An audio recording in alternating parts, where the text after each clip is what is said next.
Сәлем достар баршаңызға. Бүгін жұма күні мүбәрәк болсын.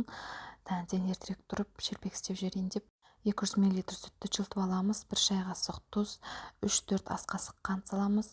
Жұмыртқаларыңыз үлкен болса, 1 жұмыртқа салсаңыздар жетеді. Кішілеу болса 2 салып, барлығын араластырамыз. Сосын консистенциясына қарай ұн салып, жұмсақ қамыр илеп, 10 минутқа бетін жауып қойып қоямыз. Қамырым тынып болды, енді шелпектерімді пісіріп жатырмын. Тез барлығын пісіріп алдым, жұқ-жұқа етіп жайып аламыз. Майымыз қатты қызып тұру керек, сол кезде шелпектеріміз тез әрі пышный болып көтеріліп пісіп шығады. Мен әр жұма сайын осы шелпектің рецепті бойынша пісірамын. Сіздер де пісіріп көріңіздер. Менің каналымда толық рецепті бар. Өте жұмсақ, қатпарлы, сондай дәмді болып шығады. Шелпегіміз осылай пісіп шықты. Құран оқып, шайымызды ішіп алдық та, одан кейін төсек жинауға кірістім. Шторлардың барлығын түгел ашып, балкон терезесін ашып, 1,5 сағаттай проветривать етіп алдым. 1,5 сағаттан кейін ғана төсек жинауға кірісемін. Себебі бөлмедегі ауаның барлығы таза ауаға алмасу керек. Түнімен демалған ауаның барлығы шығып, бөлмеге таза ауа кіріп, бөлменің бұрыш-бұрышында көгерген пайда болмауын алдына алады. Сол үшін бұл процесті күніне жоқ дегенде 2 рет істеп отырған дұрыс. Біз міндетті түрде жатар алдында тағы да терезені, есікті барлығын ашып проветривать етіп аламыз.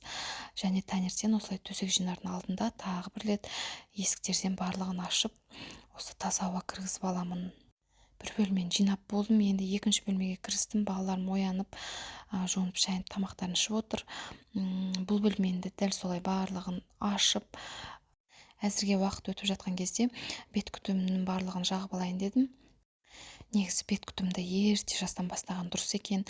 25 жастан кейін уже недәуір изменениялар, барлығы байқала бастайды. Сол үшін неғұрлым декоративный косметикадан қарағанда осы уходовый косметиканы қымбатырағынан, качествосы жақсы, эффективный сондайдан алған дұрыс екен. Жағынып сыланып болғаннан кейін енді төсектерімді жинауға көштім. Әзірге кіші балам қасымызда жатады. Ол барлық баланың сондай период деп ойлаймын, әке-шешесінің қасында жататын. Енді көріп тұрғандарыңыздай мен төсекті жинар кезде көрпенің барлығын сілкіп қағып, бірақ жинаймын. Себебі түнде біз терлейміз, одан кейін өлі клетка, эпителий, соның барлығы қалады көрпеде. Көрпенің ішін ауаға қанықтыру үшін постельный клещи деп айтады, немесе клапы деп айтады, сондай пайда болмас үшін сөйтіп жасап тұру керек екен. Жастықтың барлығын орын-орнына қойып шықтым. Шашымды біраз кептіріп алдым да, енді түскі тамаққа не істесем болады деп ойланып отырған едім. Одан кейін бізде филе бар екен ғой, сол филені пісірайыншы, көп болды жемегелі деп. Осындай филені аламыз біз ылғи. Негізі тап-таза, бірақ сонда да пышақпен кейде 1-2 қабыршақтар қалып қалады. Соларды тазалап, ортасынан 1 рет бөліп, барлығын сөйтіп тазалап шықтым. Одан кейін суық суға 1 рет шайып аламын да.